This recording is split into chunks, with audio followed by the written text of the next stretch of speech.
I disagree with you. Terrorists are not freedom fighters. Freedom fighters, terrorism, by definition, is the deliberate targeting of innocent civilians for political gain or social change. So that's it. When you target innocent people, you're a terrorist. You're not a freedom fighter. Let's not lie to people. Let's not be politically correct. Let's be truthful, okay? Question was, how did I first find out about my Jewish influence or heritage? It had to do with my father. My father told me when I was younger that one of our relatives was Rabbi Baruch Korff. And I kind of let it roll off, and I didn't really think about it because my father and I were not really that close at that time. My father and I we did separate. He separated really from the whole family after my parents divorced. And when I finally talked to him, let me just say that the full story of the Jews and the Christians and the Germans and the Czechs and everything that happened in our family, the Medziboshes and all this stuff, it'll come out. It's being sorted out. It's complicated, and people need to start communicating in the family while they're still alive to figure some of this out, because we absolutely have Jewish relatives who are rabbis, and of course they're Korffs, and sometimes there were Jews who pretended to be Christians because it was the only way to survive at the time. You have to remember that Rabbi Baruch Korff, who convinced President Nixon to resign for the good of the country, which was the right thing to do, he not only led and kind of initiated, was responsible for sparking the idea of my conversion to Judaism, but he did a lot of secret stuff, a very interesting guy. I mean, as I explain in a book that I've written on terrorism, he was a terrorist.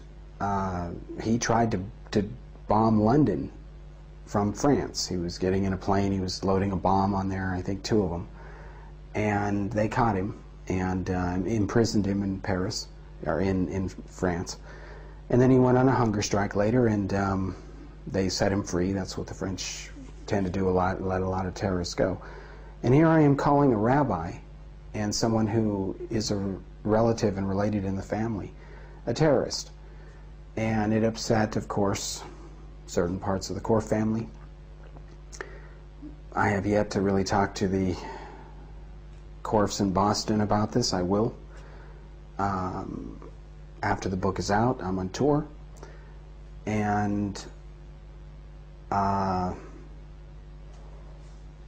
get it solved out, because I need to know ultimately who I am and where I came from and all that. And I don't think it was a coincidence that I was drawn to Judaism. It actually completed for me a full circle. And my name is short for Cal Israel. There you go. I didn't know that either until I found that out later, and I'm going to ask my father about that one day, and that's on my list of things to discuss, because I also hope to see him when I'm on tour.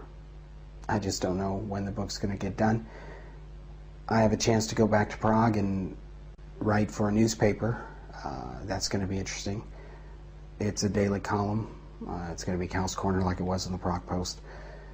But this is the first time I've done it for printed media again after a layoff of several years, and it'll be interesting to see what happens. It's going to be in English, but it gets to be anything I want, and I look forward to it. So I can't really talk about it other than to say that I've already said too much, and thankfully this interview will air years later when I'm done with the book and ready.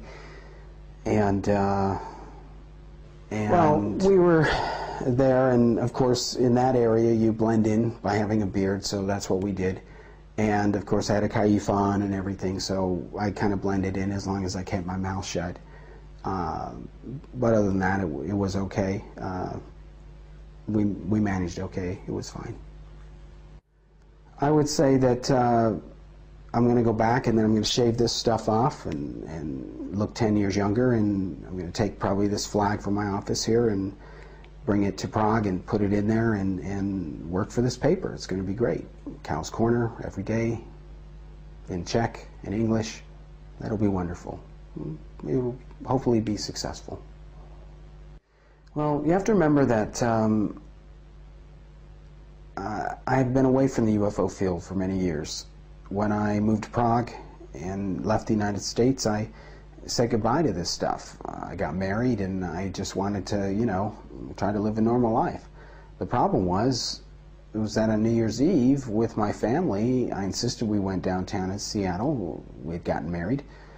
I said we're going to spend it downtown at the Space Needle, even though they've closed it down because of Al-Qaeda and the terrorist threats. In fact, it was the only place in America that was shut down because of Osama bin Laden's guys, thank you. And they had, of course, arrested Ahmed Rashad, who had come across the border from Canada, not too far from Seattle, who was going to come and blow up what they thought was the Space Needle, was really Los Angeles International Airport.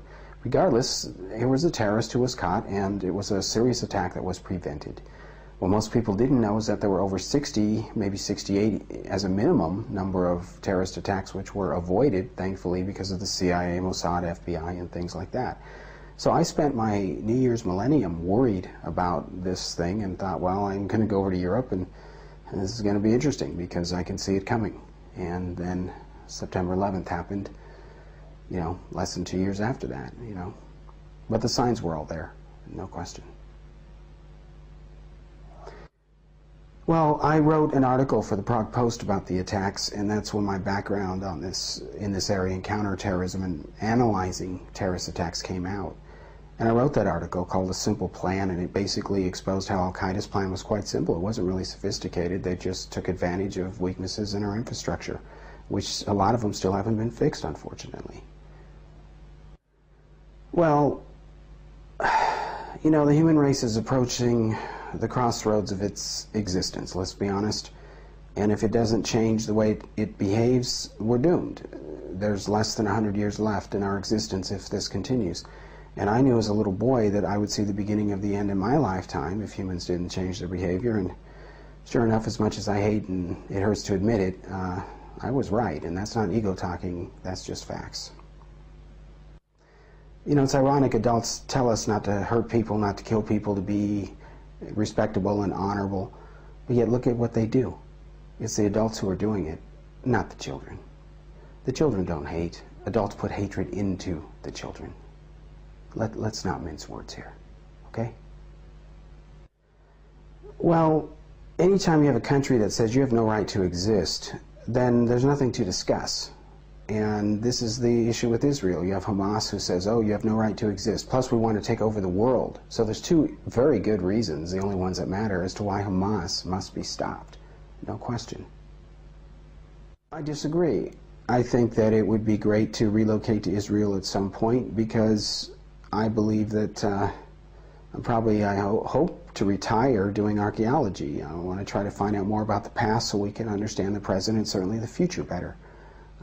And Israel's a lot of archaeology, that's for sure. Yeah, far from